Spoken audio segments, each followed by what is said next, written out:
Hi, air signs. My name is Michelle Kelly. Welcome to This Is Your Sign. This is your January 2022 love and relationship messages for all of the Aquarius, Gemini, and Libra. So air signs, thank you so much for watching.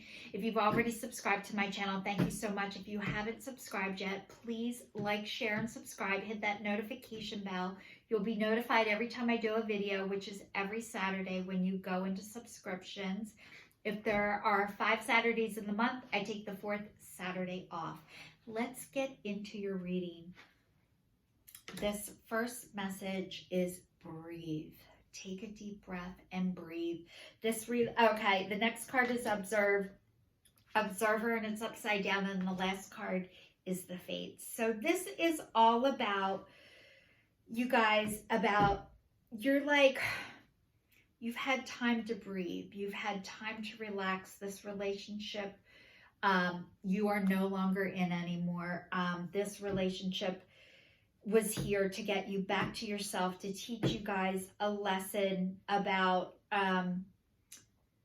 coming back to your divine self. And you've had time to breathe. You've had time to relax. You've had time to take a pause from this. The other person is moving on without you, and that is so incredibly hard and painful. And I'm sorry this is happening to you.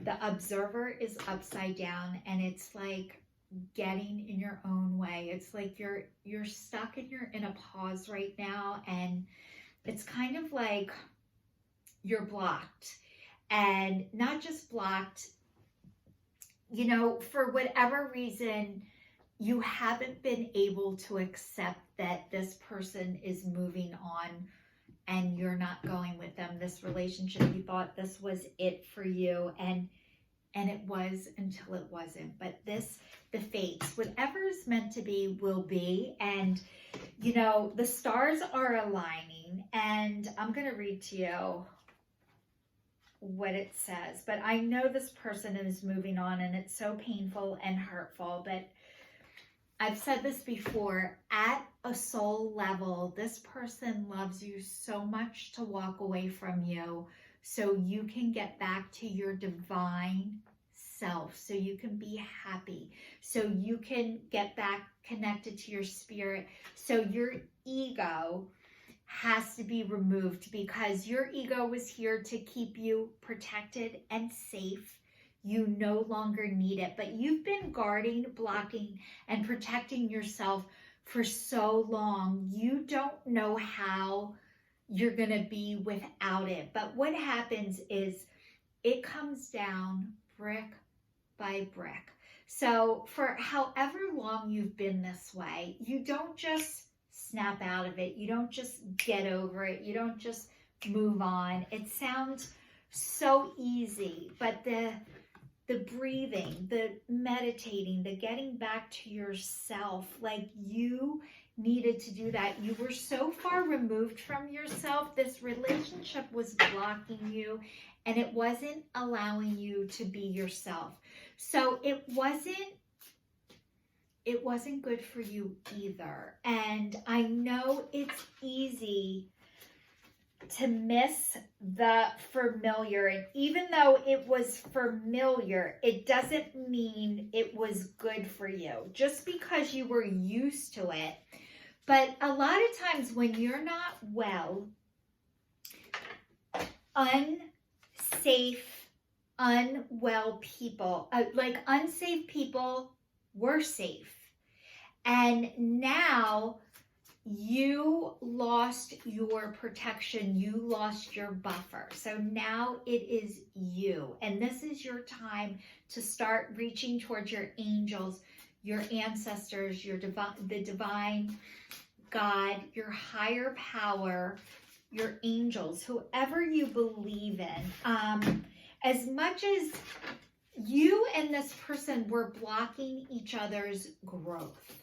So this person had to get out of the way so you could grow. And it says, heart with a cape, welcoming love, meeting the one, opening your heart, getting together, perfect. you guys, you're going to meet the one. You're meeting the one. You're opening your heart. You're getting together. You're perfect.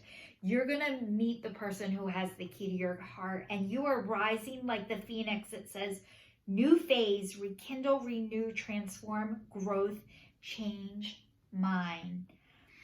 And then it says kisses, unconditional loving, giving and receiving affection, falling in love.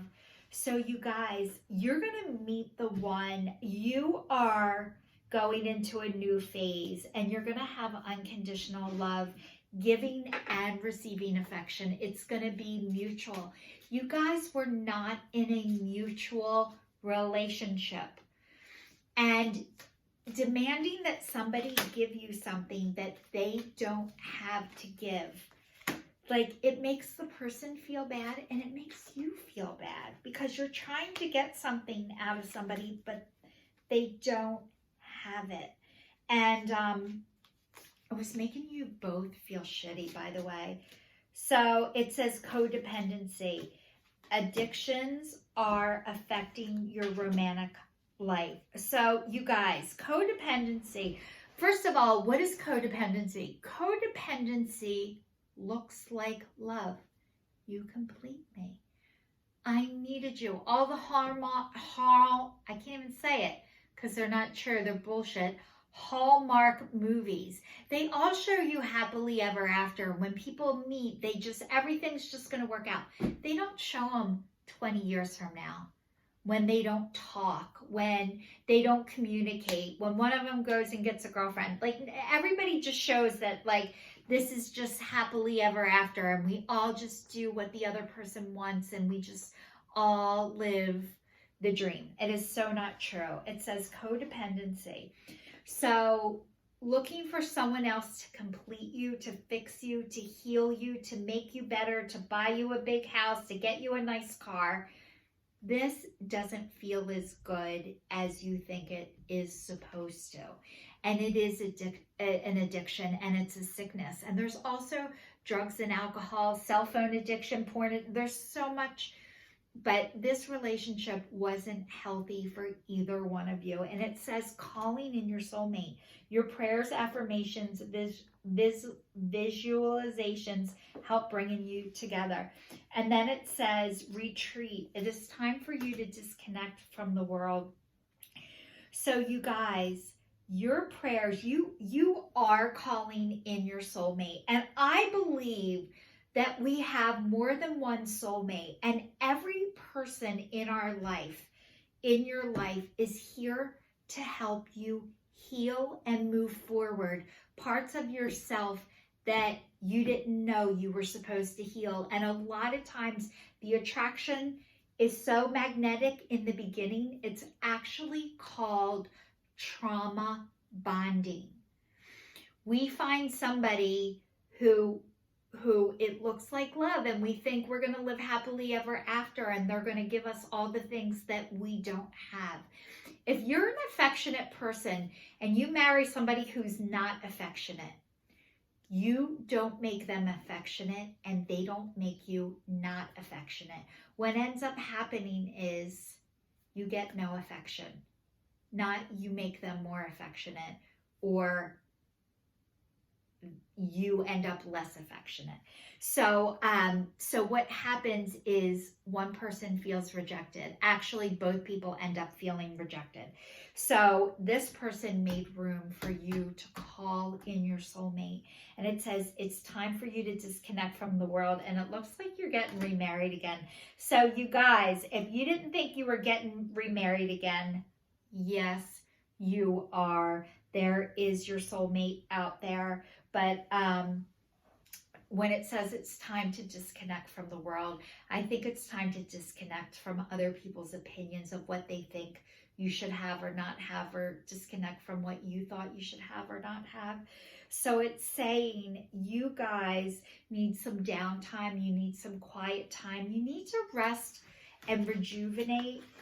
Rest, rejuvenate, and retreat or rest, retreat. I forget what it is, but you guys, you're so busy all the time that you need to slow your roll and have some downtime. So this is your sign signing off for all the air signs, wishing you more love than you can possibly dream of.